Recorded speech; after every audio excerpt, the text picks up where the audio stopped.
Velete, thank you for your love and support. I appreciate you all. This is great. Always I'll tell you, this fight can never be completed without the women involved. A brave woman from Kenya has just added her voice. According to this woman, she likes Captain Ibrahim Traoré, not because of the roads that he's building, the good things that he's doing, changing everything in Burkina Faso, but because Captain Ibrahim Traoré is able to name the problem as a continent or as a people.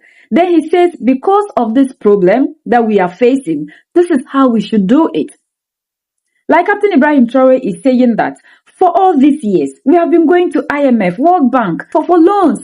We need to change this approach. We cannot continue to be leaving debt for our children to come and inherit. So what did he do? He has to look for internal generated funds in order to do the developmental projects that the people in Burkina Faso are in need of. But what do we see according to the woman in Kenya?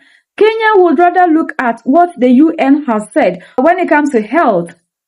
The UN is saying, let's say, maybe 2 patients to maybe 5 or 6 doctors and implement that. Instead of them looking for concrete solutions, the Kenyan government thinks that the problem that they are facing today is about implementation. So they will go looking for the Western solution to the African problem, which we know according to her, the Western hegemon has come to an end.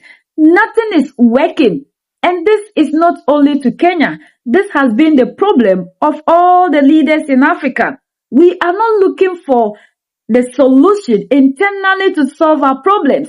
So our leaders will always go thinking that when we are in crisis or there is economic issues, we need to go to IMF, go to World Bank for bailout. And at the end of the day, these institutions give us things we cannot withstand because the conditions that they back this money with makes lives more unbearable for the citizens rather than saving them. They tell us they want to restructure this, restructure that. They have to privatize this, privatize that.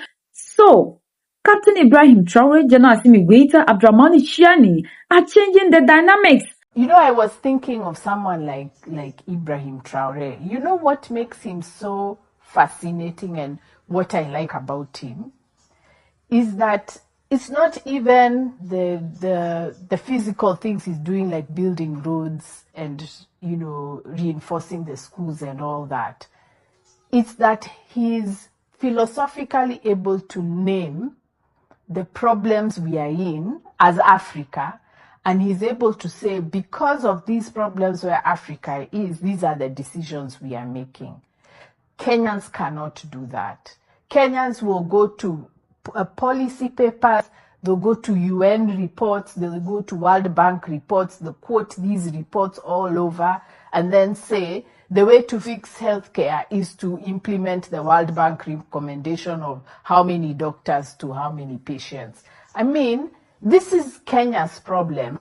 We are still looking for answers in the global hegemon that is collapsing.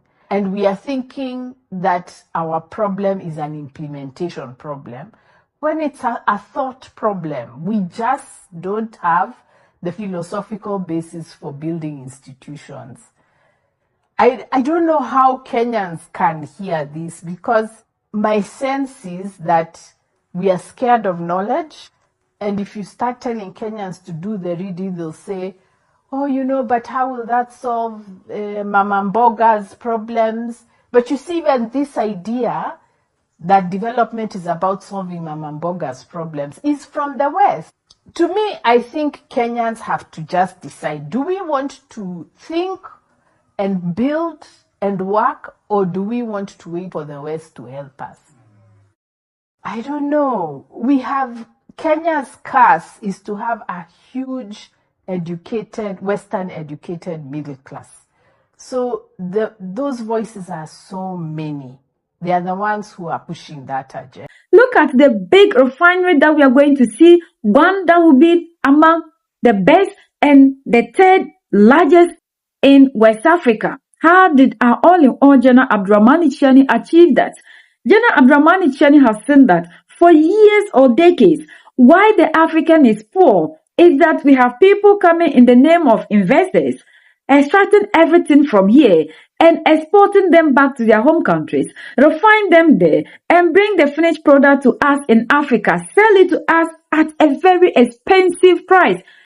Therefore, in order for us to take control over this, we allow the investors to come into the country, build everything here. The workers must be us. We control everything. They extract the resources here, refine the resources here, and we decide what happens. We then export finished good.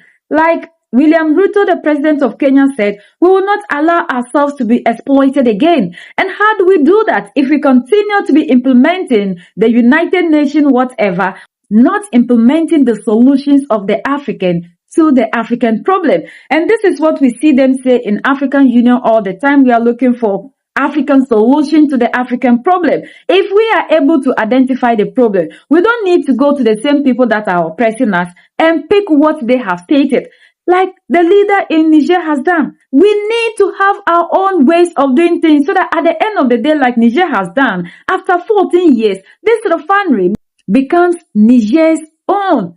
So forever and ever, the refinery becomes the property of Niger.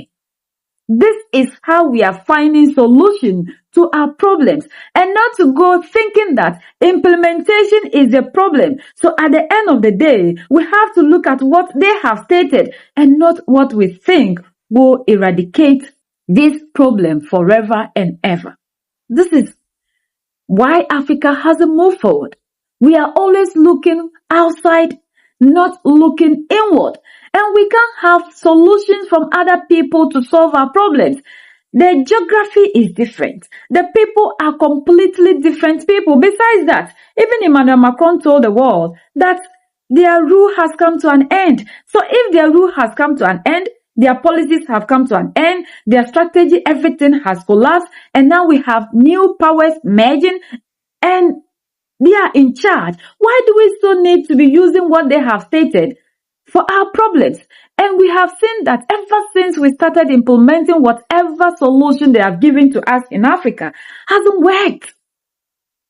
And now the leaders in Mali, Niger, and Burkina Faso always identify the problem. And they are not looking for outside solutions to the problem. They are looking for what we can do in Africa to solve it, because we understand things better in our way than what other people impose on us. And until the African changes the way we think and do things, we'll continue to be where we are. We can never progress.